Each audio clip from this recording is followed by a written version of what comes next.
Pai, nós pedimos que Teu Espírito Santo possa iluminar nossa mente, nos dar ouvidos para obedecermos a Tua palavra, e que de fato o Senhor venha ser glorificado nas nossas vidas, e venha fazer com que saiamos daqui cheios da manifestação da Tua presença, que é pelo poder e a mediação da Tua palavra pregada e ensinada, mesmo através de vasos imperfeitos como eu. No nome precioso de Jesus que eu te peço, Pai. Amém.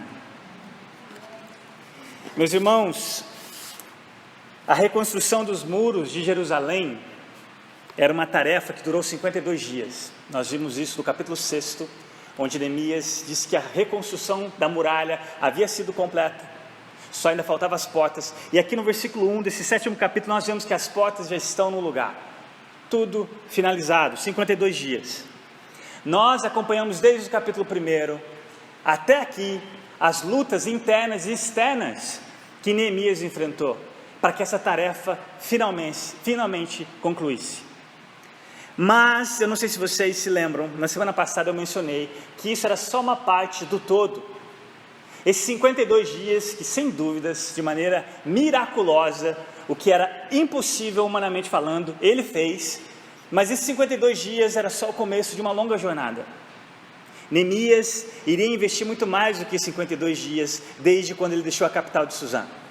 Ele investiria mais de 10 anos no povo que iria estar agora protegidos por essa muralha. Uma sociedade, um povo que seria bênção não só para as gerações futuras dos judeus, mas de todo o planeta. Aquela promessa lá em Abraão ainda continuava, porque o Deus da promessa ainda continuava o mesmo, e a sua palavra não volta atrás. E aqui nós vemos essa sociedade, finalmente, essa cidade, que no fim vai ser a alegria de toda a terra, porque nessa cidade, nesse povo que ninguém dava nada por eles, uma muralha que até foi alvo de zombaria, nesse povo, um dia, o próprio Deus iria caminhar dentro daquela cidade, e o próprio Deus seria crucificado fora daquela cidade. Mas observem que o capítulo 7 de Neemias, nós vamos chegar a uma outra longa lista de nomes. Observe que é uma das maiores até então, do versículo 8, e aí você corre até os 59, uma enorme lista, muito parecida com uma lista que nós vimos lá no capítulo 3. Alguns estudiosos acreditam que nem foi Neemias que a registrou, possivelmente Esdras.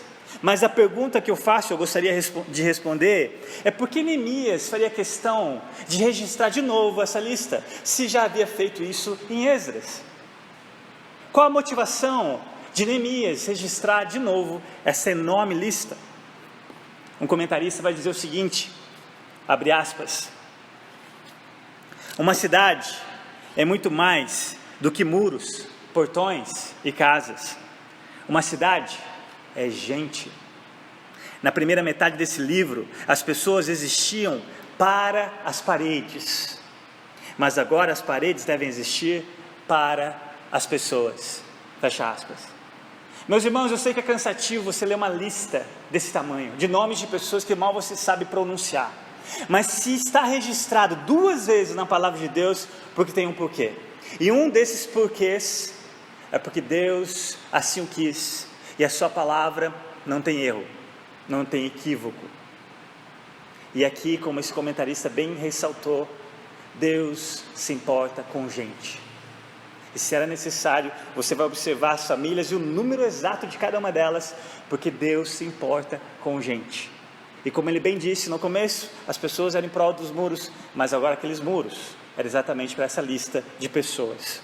E finalmente esse muro estava reconstruído. Neemias agora voltaria à sua visão, ou continuaria a sua missão, por assim dizer, para repovoar, revitalizar essa cidade, que até então nem as casas haviam sido reconstruídas. A propósito, 10% da população daquela cidade é o que estava lá dentro, 90% do lado de fora. Muito espaço, muita coisa ainda precisava ser reconstruído. Mas observe o que Neemias vai fazer para que esse repovoamento acontecesse? O que você faria depois de concluído? Até então você sabe que era só uma parte do projeto que você tinha. O que viria em seguida como prioridade? E aqui é o que Neemias vai nos ensinar nesse capítulo. E eu pretendo hoje à noite, ao expor esses versos, ver algumas considerações práticas para nós, como povo de Deus, como igreja e também na nossa vida particular. Observe comigo então o primeiro verso do capítulo 7.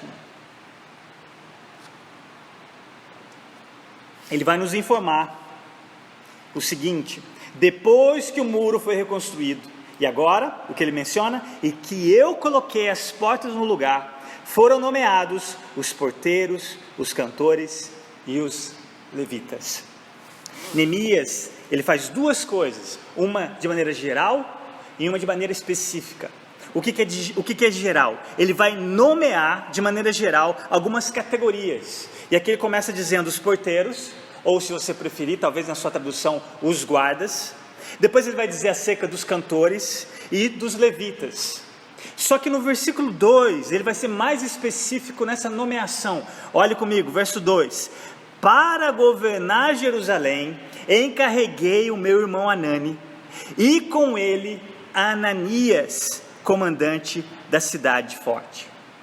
Neemias, agora de maneira específica, ele nomeia dois líderes, um civil, porque Neemias ainda continuava sendo governador, mas agora um líder civil, que ele escolhe Ananias. Logo em seguida, ele vai escolher Hanani, o líder civil, e Ananias, que são muito próximos aqui, o nome, né? Ananias como comandante militar daquela cidade que seria repovoada. Dois homens que ele coloca para dividir o fardo da liderança daquele povo. A minha pergunta é: por que justamente esses dois homens, Hanani e Ananias? O que levou Neemias a tomar essa decisão? E observe que são postos extremamente importantes, posições necessárias. Primeiro, esse Hanani é o mesmo que nós vimos lá no primeiro capítulo. Estão lembrados de Hanani, lá em Esdras? Ele faz parte daquele grupo que retorna da Babilônia. E agora esse Hanani é o mesmo que levou a Neemias a má notícia da situação do povo, da situação da cidade até então, que quebrantou o coração de Neemias, que o levou a jejuar, a orar e a pedir para que Deus fizesse alguma coisa em prol da glória do nome dele, que aquela cidade, aquele povo até então representava. É esse mesmo Hanani. Hanani era um homem corajoso, abnegado. Ele fez essa longa viagem até Suzã, para que seu irmão soubesse daquela situação. E sem dúvidas, é uma viagem perigosa, de risco. Sem dúvidas nenhuma, Hanani demonstra que era o homem certo para essa função, juntamente com seu irmão. O segundo escolhido, Ananias. O próprio texto é autoexplicativo. Observe como o final do segundo verso fala acerca de Ananias. Olha só: pois Ananias era íntegro e temia quem? A Deus, mais do que a maioria dos homens. Ananias era íntegro. Você pode substituir a palavra por fiel, traz a mesma ideia. Fiel. Ele era um homem honesto, ele tinha valores absolutos, ele não iria deixar se corromper pelo poder, especialmente numa posição como essa. Um homem digno de confiança. E o texto vai dizer por que ele era assim: porque ele temia a Deus, mais do que a média, mais do que a maioria dos homens da sua época. E Neemias, como sábio que era, tudo que ele fazia era voltado com o relacionamento, era consequência do relacionamento dele com Deus. Nós vamos ver isso ainda hoje à noite. Sem dúvidas, a sua escolha era certa. Ananias estava acima da média nesse quesito, e era o homem certo. Hernandes Dias Lopes vai dizer algo interessante acerca desse temor tão necessário, não só para uma liderança eclesiástica de uma igreja, mas em qualquer ramo que seja, especialmente de uma nação. Ele vai dizer o seguinte, abre aspas, quem teme a Deus não teme os perigos e nem os desafios. Quem teme a Deus não vive atrás de elogios, nem se desanima por causa das críticas. Quem teme a Deus não se corrompe, nem busca holofotes. Havia fortes pressões internas e externas, e só um homem temente a Deus poderia cuidar da cidade. Fecha aspas. E há mais um fator que eu gostaria de destacar na nomeação desses dois homens, e que nós precisamos examinar. Encontra-se aí no versículo 3, uma orientação de Neemias acerca da vigilância. Olha comigo, verso 3. Eu lhes disse, as portas de Jerusalém não deverão ser abertas enquanto o sol não estiver alto. E antes de deixarem o serviço, os porteiros deverão fechar e travar as portas. Também designei moradores de Jerusalém para sentinelas, alguns em postos no muro, outros em frente das suas casas. No Antigo Oriente era muito comum que as portas das cidades normalmente fossem abertas ao raiar do sol, ou ao nascer do sol, e fechadas ao pôr do sol. Mas é interessante que Neemias, como uma questão de vigilância, não apenas vigilância, ele não baixa a guarda daqueles perigos que nós vimos até aqui, ele vai dizer que enquanto não estivesse pelo menos meio-dia, ou seja, em outras palavras, enquanto os guardas, os sentinelas não estivessem atentos e postos nas suas posições, nas torres, não ia abrir as portas. Em outras palavras, Neemias aqui, talvez quando a gente faz uma leitura rápida, a gente não percebe, mas Neemias, depois daquele projeto pronto, ele não coloca o seu coração no resultado da obra. Neemias não confia apenas nas portas bem colocadas e no muro bem reconstruído. Não, ele não baixa a guarda da vigilância. Não sei se vocês estão familiarizados com essa cidade de Jerusalém, mas lá em 2 Samuel, no capítulo 5, os jebuseus fizeram isso. Eles confiaram na muralha daquela cidade e Davi então a tomou. E se você olhar lá no capítulo 5 de 2 Samuel, você vai ver algo interessante que está escrito assim, eu vou ler para vocês. Os jebuseus esqueceram que a força ou a fraqueza final de uma cidade é o seu povo. Os jebuseus, ao invés de fazer o que Neemias está fazendo aqui, investir no povo, especialmente na vigilância do povo, naquela muralha, quanto à defesa daquela cidade, eles olharam para a muralha e baixaram a guarda. Eles colocaram o coração onde nunca deveriam ter colocado.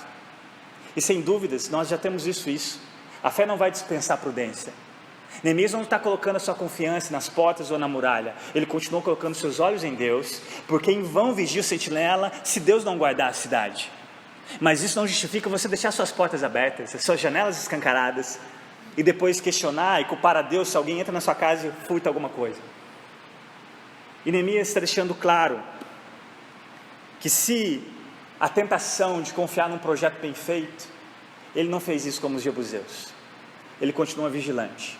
E é interessante, ele vai orientar na segunda parte do versículo 3, que todo mundo se engajasse com aquilo, não só os guardas, mas todo mundo, porque faltava gente para vigilância. E ele coloca outras pessoas em pontos estratégicos, inclusive nas portas das suas próprias casas. Vigilância. Não é à toa que Jesus vai dizer para nós, orar e vigiar. Na verdade, seria como se fosse duas asas do mesmo avião. Você não pode dizer qual asa é mais importante, assim como a Bíblia e oração. E aqui nós vemos esse exemplo de Neemias. E finalmente, olha o versículo 5, mais uma vez, Neemias registrando a razão de tudo isso, especialmente nas decisões que ele tem tomado. Verso 5: por isso o meu Deus pôs no meu coração reunir os nobres, os oficiais e todo o povo para registrá-los por famílias. Encontrei o registro genealógico dos que foram os primeiros a voltar, e assim estava registrado ali, a lista detalhada, nós vamos ver aí nos versos 6 ao 67. Meus irmãos, vocês se lembram de um acontecimento na vida de Davi, onde ele já, por assim dizer, como Neemias, já com um projeto pronto, finalizado, já como rei, restaurado a sua soberania como rei, não só em Jerusalém, mas nos povos ao redor. E ele simplesmente, no seu coração, até então o texto vai dizer que o próprio diabo fez isso, coloca no coração dele, de fazer um censo. O censo ali não era o registro das famílias. O censo de Davi, naquele contexto, não era para saber quem eram os exilados que voltaram e tudo estava bem com eles até então, não. Davi, ele queria saber o quão forte ele era como rei, porque o censo era exatamente para saber do seu poderio militar. E não é o caso de Neemias aqui. O fato de ele buscar esse censo dos exilados que retornaram para Jerusalém não tem nada a ver com isso, não é essa motivação. Pelo contrário, nós vamos entender isso daqui a pouco. Mas eu queria destacar essa pequena expressão que ele usa no início do versículo 5. Ele vai dizer: então, quem? Ou por isso, o meu Deus pôs no meu coração. Charles Spurgeon vai dizer que você precisa marcar com, eu vou contextualizar, com marca-texto, ou uma caneta, ou faz alguma coisa de destaque nos pronomes pessoais. Meu Deus, meu Senhor. Isso é um privilégio para nós, chamar Deus de meu. Nós vimos aqui Deus dizendo do meu povo. Nós cantamos aqui, quero te amar mais, Senhor. Nós cantamos aqui, Senhor meu Deus, quão maravilhado. Não leia na sua Bíblia esses pronomes pessoais como qualquer outro texto. Pronomes possessivos, corrigindo o meu português. Não leia esses pronomes possessivos de maneira corriqueira. Talvez a gente deveria parar quando lêssemos esse relacionamento que Neemias demonstra desde o começo. E olha que interessante, quando você anda com esse Deus, é Ele que coloca em você os desejos que Ele tem para você, é Ele que direciona os seus passos, não é você que direciona os seus passos. Mas olha como Neemias nos coloca aqui a ordem das coisas. Você não busca se aproximar desse Deus só por algo que Ele vai te dar, mas você busca aproximar desse Deus por quem Ele é. O resto é consequência. Mesmo se Ele não te der nada, você já tem tudo, porque você já tem Ele. Se na sua vida você ainda não entende isso, meus irmãos, volta à essência e à simplicidade do Evangelho, porque é isso que Jesus veio fazer. Ele não veio só para te salvar. Às vezes nós corremos o risco de fazer da salvação um ídolo, porque muita gente quer ir para o céu, mas não quer encontrar Jesus lá. E deixa eu te dizer, o céu sem Jesus não é céu. Você precisa querer ir para o céu, não porque você não vai estar no inferno. A motivação de ir para o céu não é pelo medo do inferno, senão você está usando Jesus como uma passagem, e Ele não é uma passagem. Se Jesus não é tudo que você tem nessa vida, esquece, você ainda não entendeu o Evangelho. Jesus veio para viver uma vida perfeita no seu lugar que você nunca vai viver. Ele morreu por causa dos seus e dos meus pecados, e Ele ressuscitou para nos levar de volta ao Pai, para que você entendesse a preciosidade de dizer, meu Deus, meu Senhor. E é por isso que nós cantamos, mais perto quero estar, mesmo que em meio à dor. Se você cantou isso, e se você não sente isso, não faz isso uma oração, é melhor não cantar, porque senão de outra forma seria hipocrisia. Muitas vezes nós admiramos homens da Bíblia, mas observe que Deus só usou homens ou mulheres, porque eles entenderam isso. Deus usa quem Ele quiser, até uma mula, se Ele quiser Ele usa. Ele fez isso com o profeta Balaão. A questão não é ser usado por Deus, a questão é ser aprovado por Deus. Tem muita gente sendo usado por Deus, mesmo que Ele não aprove. Quer um exemplo? Eu vou te dar um exemplo que você talvez é familiarizado. Jonas. Jonas foi ao sentido totalmente oposto do que Deus havia dito para ele ir. Mesmo em desobediência, Deus salvou aqueles marinheiros. Mesmo em desobediência, Deus salvou Nínive. E Jonas não estava fazendo a vontade de Deus. Mas Deus é soberano. Ele continua fazendo aquilo que Ele quer fazer, que Ele determinou fazer, você estando ou não no centro da vontade dEle. Meus irmãos, se um dia Deus criasse um ser humano para não fazer nada que cooperasse para o reino dEle, que dificilmente acredito que ele faria isso, mas simplesmente para salvar, vocês acham que Ele teria cometido um erro? Não. É por isso que nós estamos aqui. A adoração precede o serviço. O resto vai ser consequência disso. A sua vida particular vai ser reflexo na sua vida pública. Não invertam a ordem. E é por isso que Neemias foi usado. E aqui nós vamos ver um detalhe de algo que Deus colocou no coração de Neemias, especialmente quanto a essa lista. Se você olhar lá no verso 61, olha o que acontece. Verso 61, embora eu não tenha lido, eu gostaria que você olhasse comigo. O texto vai dizer, capítulo 7, 61. Os que chegaram das cidades de Tel-Melá, Tel-Arsá, Querube, Adom e Imer, mas não puderam provar que suas famílias eram descendentes de Israel. Olha que interessante. Nesse grupo dos exilados, checando os registros, Neemias reconhece que alguns dessas famílias que ele lista, eles não tinham nada que comprovasse que eles pertenciam ao povo de Deus. Agora observe comigo um detalhe importante. Qual que era a necessidade de Neemias aqui? Repovoar a cidade, reconstruir as casas, e ele precisava de gente. Mas Neemias não sacrifica o que nós vamos perceber, que a santidade desse povo que Deus havia separado, em detrimento da necessidade do serviço. E é interessante que o verso 64, olha o que menciona, olha comigo, versículo 64. Esses procuraram seus registros de família, mas não conseguiram achá-los, e dessa forma foram considerados impuros para o sacerdócio. Meus irmãos, imaginem como essa tarefa foi difícil, tanto para Neemias, quanto para aqueles que foram banidos da administração e do serviço do templo.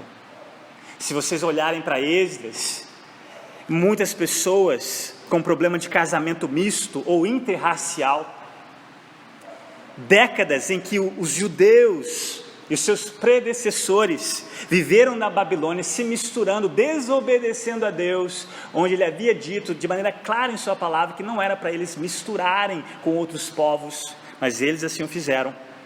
E agora Neemias vai intervir mais uma vez, há cerca de 13 anos depois, lá desde Esdras, com essa tarefa difícil. Você pode checar em Êxodo capítulo 10, de dividir de novo o povo, que nem todos que aparentemente pertenciam a Deus, necessariamente seria o povo de Deus. Neemias não abriu mão da obediência da palavra de Deus a este respeito. Havia um povo que não tinha nenhuma prova registrada que pertencia, e esse povo não poderia fazer parte daquela cidade. Apenas, é interessante, como eu mencionei, apenas 10% das pessoas estavam habitando Jerusalém na época. Era uma necessidade talvez legítima de Neemias, mas ele não cede, ele não sacrifica a santidade do povo de Deus, da palavra de Deus, em detrimento da necessidade de repovoar. E cá entre nós, mais de 600 pessoas não fizeram parte daquele repovoamento. E a última ação tomada por Neemias, na tentativa de consolidar aquele trabalho, olha comigo nos versos 70 e 72, que ele vai fazer o quê? Levantar recursos para sustentar o trabalho no templo. Versos 70 a 72. Diz assim o texto: alguns dos chefes das famílias contribuíram para o trabalho. O governador deu à tesouraria 8 quilos de ouro, 50 bacias e 530 vestes para os sacerdotes. Alguns dos chefes das famílias deram à tesouraria 160 quilos de ouro e 1.320 quilos de prata para a realização do trabalho. 72. O total dado pelo restante do povo foi de 160 quilos de ouro, 1.200 quilos de prata e 67 vestes para os sacerdotes. Observe a generosidade nas doações dessa lista. E mais uma vez, quem que nós vemos dando exemplo? O próprio Neemias. Assim como nós já consideramos isso lá no capítulo 5, quando ele dá exemplo de generosidade. E eu quero concluir esse capítulo com algumas preciosas lições. Primeiro, poderiam substituir aqui as muralhas por prédios. Prédios estes que são esses espaços que nós utilizamos, certo?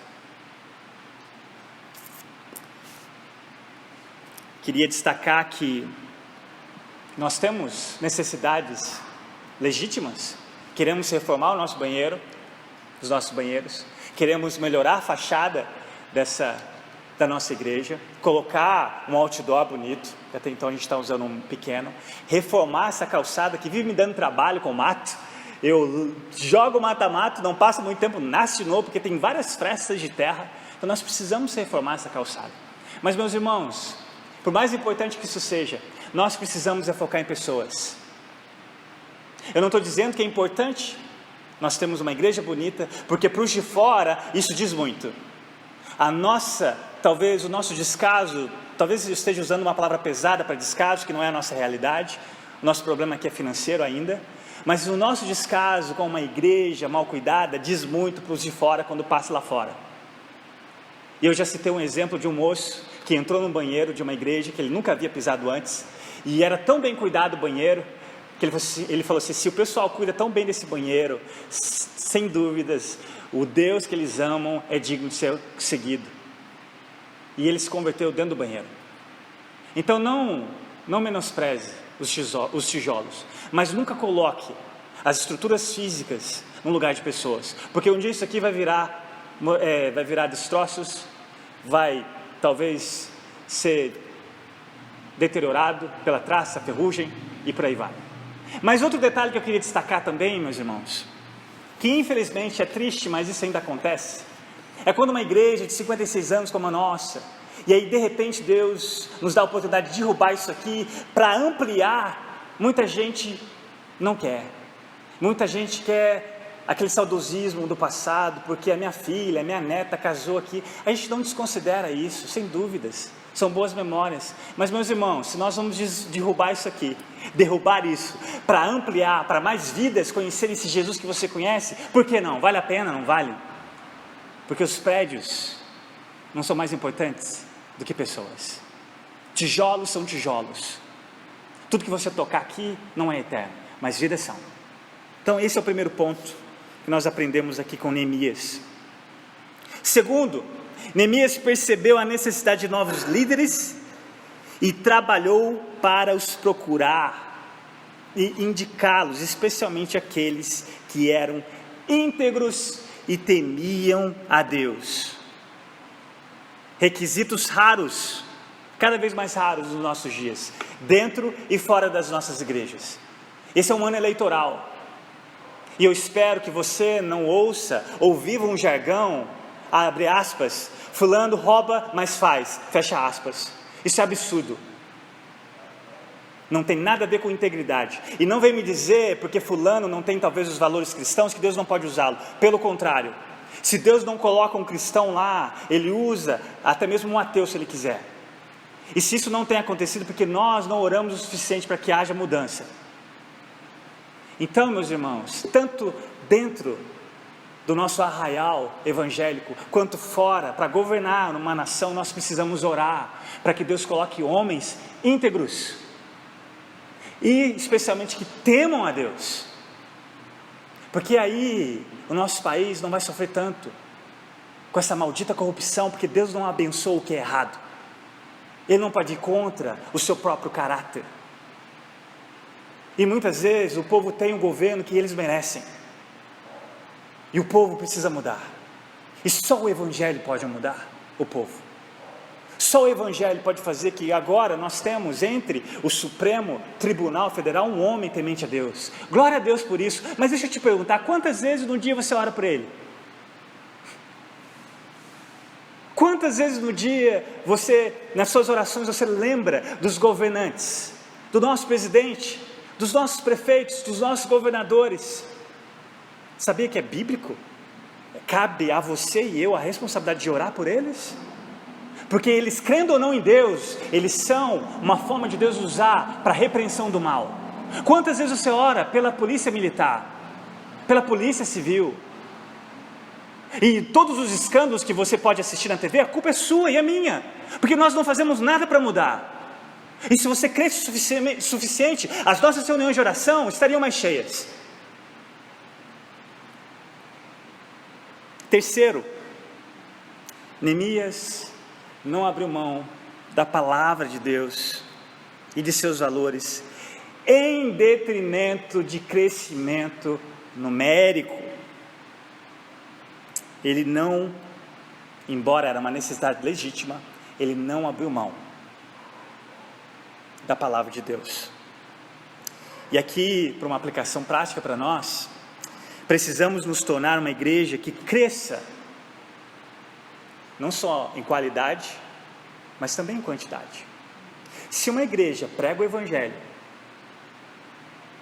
se o crescimento não acontece, tem alguma coisa errada. E acredite onde é? Na área da santidade. Pecados que nós não confessamos como igreja, pecados que nós não abandonamos, e Deus não vai abençoar enquanto isso não acontecer, meus irmãos. Não importa quão rígidos nós somos na doutrina, enquanto não houver quebrantamento na sua vida, na sua casa, e nós como comunidade, Deus não vai abençoar. Isso é certo. Santidade é algo que Jesus deixou como prioridade na oração do Pai Nosso. Santificado seja o teu nome. E se nós não temos crescimento, não só em qualidade, mas em quantidade, tem alguma coisa que relaciona à santidade. Acredite, e isso começa na sua casa, começa na sua vida, começa na vida da liderança, e vai do menor até o mais velho da nossa comunidade. Isso é muito sério. Neemias deixou exemplo disso. Ele não ia misturar um povo que não foi chamado para ser povo, um povo que não havia amado a Deus o suficiente para pagar o preço que a santidade custa. Nossa prioridade precisa ser como a de Neemias, com a santidade, começando na sua vida pessoal. Charles Spurgeon disse uma frase muito profunda acerca da igreja nesse quesito. Ele disse o seguinte, abre aspas: eu acredito que uma razão pela qual a igreja de Deus neste momento tem tão pouca influência sobre o mundo é porque o mundo tem muita influência sobre a igreja. Fecha aspas. Esse é o problema nosso como igreja. Nós achamos que para atrair o incrédulo nós precisamos parecer com o incrédulo, e meus irmãos, isso não vai mudar nada, porque o que o mundo precisa é de gente diferente. E se você é igual ao mundo, você não vai atrair o mundo. Eles precisam olhar para a sua vida e ver que verdadeiramente esse Jesus mudou a sua vida, mudou a maneira com que você trata o dinheiro, os seus negócios, mudou a maneira com que você trata o seu marido, a sua esposa, os seus filhos, a maneira com que você age na sociedade. Ah, com certeza, se as pessoas olharem para a sua vida e ver o antes de Jesus e o depois de Jesus, você nem precisa convidar ninguém para vir para a igreja, eles vão se oferecer. Eu quero conhecer esse Deus que mudou a sua vida.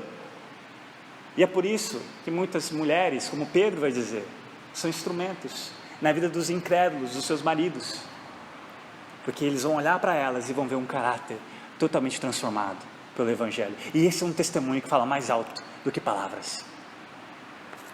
E por último, Neemias sabia que a obra de Deus deve ser apoiada financeiramente. E eu quero te perguntar, onde você tem investido as suas finanças? Neste reino ou no reino por vir? Onde você investe o seu dinheiro diz muito a respeito de onde está o seu tesouro e, consequentemente, onde está o seu coração. Meus irmãos, essa é uma área que diz muito acerca da nossa adoração. Jesus, ele usou um Senhor, o único que ele comparou com ele mesmo, e é o Deus Mamon, as riquezas. E ele disse: você só tem um Senhor, você não tem dois senhores. Você só tem uma opção de agradar um e consequentemente desagradar o outro, de servir um e consequentemente não servir o outro. Paulo vai dizer que essa área das finanças está ligada com a idolatria, conhecida como a cobiça, como a avareza. Meus irmãos, nós somos chamados para dar, e essa é a maior bênção: dar do que receber. E eu não estou dizendo aqui, não estou fazendo nenhum apelo, porque vocês me conhecem o suficiente. Eu não faço apelo para isso. Eu creio que quando alguém ama Deus, ele reconhece que tudo que ele tem é graça imerecida, e que 10% é o mínimo que ele precisa honrar. Ele não conta com 10%, ou qualquer outra fonte de renda, ou oferta que ele venha a receber. Ele sabe que a primeira coisa que ele vai fazer é investir no reino de Deus. Ele não vai ter dúvidas nenhuma se ele recebeu uma oferta além do salário, se ele tem que tirar ou não do dízimo. Ele sabe que tudo que ele recebe além é graça, é bondade de Deus, e ele traz com alegria.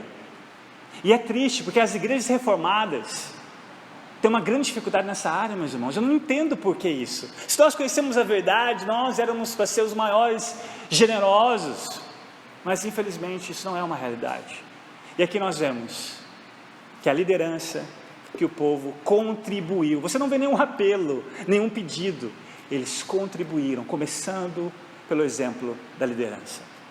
E é bênção, meus irmãos. Você não está roubando a igreja quando não dizima. Você está roubando a Deus. Você está abrindo um saco furado nas suas finanças, nos seus negócios. Nós temos que falar de dízimo, não porque as pessoas que estão aí falando errado, explorando, distorcendo as coisas. Nós precisamos ensinar o que a Bíblia diz acerca de dízimo, sim. Aqui nós temos um exemplo disso. Segunda vez que Neemias demonstra generosidade. A bênção é nossa quando nós somos generosos, e Deus não vai abençoar, isso é claro, quando nós não somos. Se você se contenta com o que você tem, continue fazendo isso. Mas agora, se você quer participar de uma alegria maior, é quando você vai além. E cá entre nós, a igreja primitiva não dava 10%. Eles tinham a alegria de dar 100%, se necessário fosse. É por isso que não havia necessitado entre eles. E nós vimos hoje um moço necessitado. E às vezes nós culpamos os governos, não é? Ou o Brasil, por ter uma das maiores taxas de impostos do mundo. Mas se nós não somos generosos com as nossas finanças, quem é você para julgar quem quer que seja? Se a mudança não começa dentro da casa de Deus, aonde vai começar? Se o povo de Deus não dá exemplo disso, quem é você para cobrar exemplo de alguém? Que o Senhor nos conceda a graça de sermos um povo diferente, de sermos um povo que priorize pessoas e não prédios, que sejamos um povo que ame a Deus, que busque a Deus em oração para que Ele tenha misericórdia da nossa nação, começando nas nossas igrejas, seja ela qual denominação for, que Ele coloque homens tementes, homens que amem a Deus. Que Deus nos conceda a graça de sermos um povo generoso. E lembre-se, para sermos generosos não significa que nós temos que ter condição. Macedônia é exemplo disso na palavra de Deus. Uma igreja pobre, que na pobreza eles tinham a alegria de sustentar Paulo, onde os coríntios ricos não fizeram. E Paulo usa como exemplo para aquela igreja. E eu creio que eles mudaram de ideia depois de verem um exemplo daquela igreja pobre. Nós temos condição, meus irmãos. É que nós não cremos como deveríamos, porque nós temos tudo. O Deus que é dono de tudo, e Ele quer nos abençoar, acredite nisso. mais do que você esteja disposto em receber. Eu creio nisso. Vamos orar?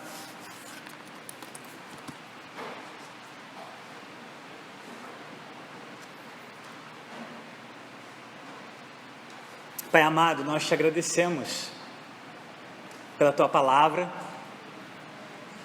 que nos encoraja, nos exorta, nos corrige. Pai, eu te agradeço porque essa igreja só existe ainda porque o Senhor permite. O Senhor tem um propósito. O Senhor ainda está completando a obra que o Senhor começou desde a fundação dela. E nós cremos que igreja é muito mais do que prédio. A tua igreja ela é universal. Ela está na Ucrânia. Ela está nesses 50 países onde ser cristão custa. E ela continua aqui no Brasil também. Nós não somos os únicos. Há igrejas independentes da denominação igrejas sérias, que pregam e vivem o Evangelho de Jesus, e nós oramos por elas também. Nós somos apenas a parte de um todo. Nós te agradecemos por esse privilégio. Pai, nós oramos que o Senhor nos ajude a investir em pessoas, porque são investimentos eternos. Oramos que o Senhor nos ajude, que nasça no nosso meio lideranças que não só vão influenciar na nossa igreja, mas na nossa sociedade, em Anápolis, Goiás, ou quem sabe em alguma parte do mundo.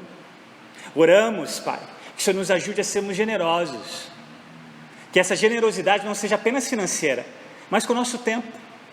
Talvez fazer um bolo e ir até o nosso vizinho e entregar esse bolo, e quem sabe uma oportunidade de dizer e conhecê-lo, que nós estamos ali para servi-lo. Generosidade, ela pode ser de várias formas e maneiras, não necessariamente financeira, mas nós vimos esse exemplo aqui, Senhor, e eu oro que o Senhor continue abençoando a nossa igreja, que é fiel.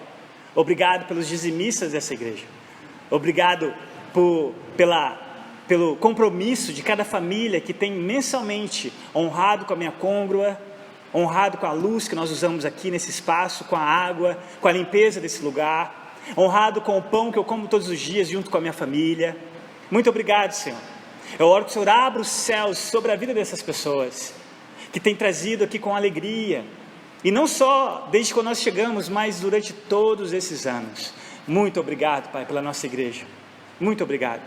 Pai, que quando nós crescemos, tanto em qualidade quanto em números, que nós não venhamos a esquecer desses humildes começos, porque há igrejas que estão passando dificuldades como a nossa, e nós um dia queremos abençoá-las, nós ainda queremos influenciá-las espiritualmente, com recursos humanos e financeiramente também, Pai. Nos dê essa condição, abençoa-nos para sermos abençoadores, nós te pedimos, Senhor. Muito obrigado mais uma vez por essa noite, obrigado por cada pessoa que aqui se encontra, obrigado pelas pessoas que vão ouvir essa mensagem através das mídias sociais, e que o Senhor possa abençoá-los da mesma forma que o Senhor nos abençoou nessa noite. No nome precioso de Jesus que nós te pedimos e te agradecemos, Pai. Amém.